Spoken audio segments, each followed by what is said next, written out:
दोस्तों, अगर इस ज़मीन में बिजाई करके हम बीज ना डालें तो सोचो क्या होगा। या हम गाय भैंस रखने की बजाय कुत्ते और बिल्लियाँ पालें तो सोचो क्या होगा। जितनी अनप्रोडक्टिव चीज़ें हैं, ऐसी चीज़ें जो हम आज भारत में कर रहे हैं लेकिन उसका प्रोडक्ट यानी कि प्रोडक्शन, उसका रिजल्ट कुछ भी नहीं मिल रहा। ऐसी 10-12 चीज़ें जो मेजर हमारे देश में हो रही हैं, जिसकी वजह से हमारा देश पीछे जा रहा है। ऐसी चीज़ों पर आज हम थोड़ा डिस्कस करेंगे। सबसे पहली जो अनप्रोडक्टिव चीज़ है जिससे कुछ भी हासिल नहीं होता, वो है जो टेलीविज़न पर मीडिया बैठा बहस करवाता है नेताओं की। आप 10-10 सालों से जो भी ये डिबेट देख रहे हैं टेलीविज़न में, तो आपने नोट किया होगा कि आज तक उस डिबेट का या तो उससे कोई फ़ैसला हुआ हो, या उससे कोई फ़ैसला पलटा हो, या कोई अरेस्ट हुआ हो, या कोई भी समाज में सुधार हुआ हो।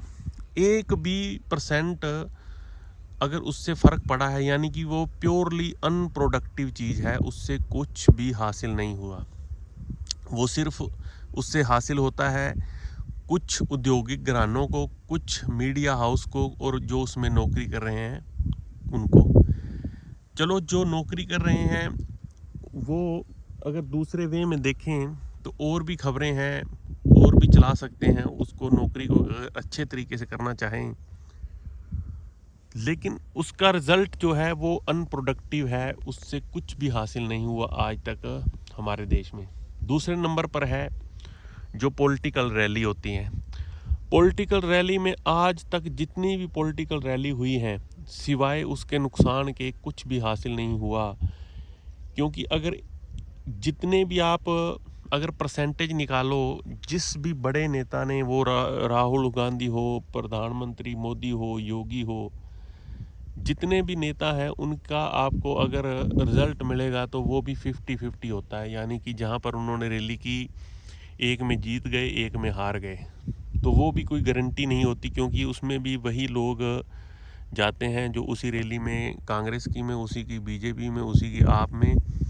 यानी कि ये भी एक अनप्रोडक्टिव काम है भारत में, जिसका पूरा भारत का भ्रष्टाचार जिससे फलता फूलता है। क्योंकि उससे एक रैली को करने का जो बड़े लेवल पर होती है 10 से 20 करोड़ खर्चा है, और वो 10-20 करोड़ खर्चा जो होता है वो लोकल जो नेता होते हैं वो मिल बांट के करते हैं।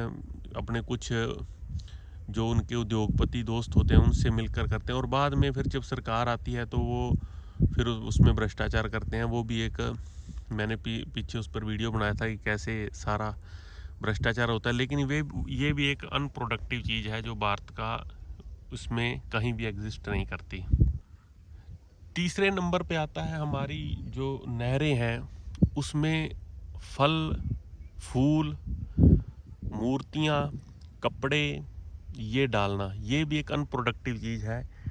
कोई इससे अगर मान लीजिए एक देवता खुश होता है तो दूसरी जो नदी है वो भी तो दुखी होती है। अगर आप गंगा मैया या यमुना मैया कहते हो, सरस्वती, वो भी तो गंदे होते हैं। तो ये भी एक अनप्रोडक्टिव चीज़ है जिसका कोई लेना देना नहीं है। बड़े अगर पूरे इंडिया लेवल पर देखें तो टनों के टन नारियल, टनों के टन कपड़ा, टनों के टन जितनी भी सामग्री है जो आजकल लोग उसमें बहाते हैं, वो भी एक अनप्रोडक्टिव चीज़ है, उसका कोई फ़ायदा नहीं है भारत में। फिर एक अनप्रोडक्टिव चीज़ आती आती है प्रेसिडेंट, हमारे राष्ट्रपति का पद। उस पद पर आज तक अगर पिछले 50 सालों में एक भी फ़ायदा भारत को पहुंचाया गया हो तो उसका कोई उदाहरण किसी को आता हो तो वो ज़रूर बताए, फिर हम इसको इसमें कैटेगरी में से काट देंगे, या और उस पर हम अगर किसी को जानकारी हो तो बताए। अगर कानून बनता है उस पर सिर्फ वो आपको सबको पता है कि राष्ट्रपति एक कठपुतली की तरह काम करता है, जिसके पास जो पावर्स हैं, शक्तियां हैं, वो सिर्फ संवैधानिक किताबों में है, पर्सनल उनके पास शक्तियां कोई नहीं है। ये भी एक अनप्रोडक्टिव चीज़ है भारत के लिहाज से। इसका अरबों खरबों रुपए इसका जो है खर्चा है। उसके बाद हमारे कुछ ऐसे डिपार्टमेंट हैं जो अनप्रोडक्टिव हैं, जिनकी प्रोडक्शन कुछ भी नहीं आ रही। उदाहरण के लिए जैसे एक हॉर्टिकल्चर डिपार्टमेंट होता है हर स्टेट में, जिसका काम है फल फ्रूट को बढ़ावा देना। लेकिन आप नोट करना कभी भी हॉर्टिकल्चर जहाँ जहाँ भी जिस डिस्ट्रिक्ट में भी है, वहाँ पर रिकॉर्ड देखना कि फलों के पेड़ पिछले 10 सालों में कितने बढ़े हैं या कितने घटे हैं। वहाँ पर सिर्फ़ और सिर्फ एक हो रहा है कि जो हॉर्टिकल्चर में जो सरकार की योजनाएं आती हैं, उसका लाभ कुछ किसानों के साथ मिलकर उठा लेते हैं जो हॉर्टिकल्चर डिपार्टमेंट के अफसर होते हैं, या उन्होंने सब ने अपने अपने फार्म हाउस बनाए हैं और सारा जो भी वहाँ से आता है किसानों के लिए माल पत्ता जो भी है, वो फिर अपने उसमें यूज करके आगे किसानों के उसमें दिखा देते हैं। तो ऐसे अभी भी कम से कम 10 ऐसी चीज़ें हैं जो अनप्रोडक्टिव हैं, लेकिन हमारा देश उसके पीछे पड़ा हुआ है। उसका फ़ायदा डिस्कस करने का तभी है जब लोग उसको सुनना चाहें, रिस्पॉन्स दें या उसको बंद करें। तो आप दोस्तों इसके बारे में क्या सोचते हैं, एक बार कमेंट करके ज़रूर बताना। नमस्कार दोस्तों।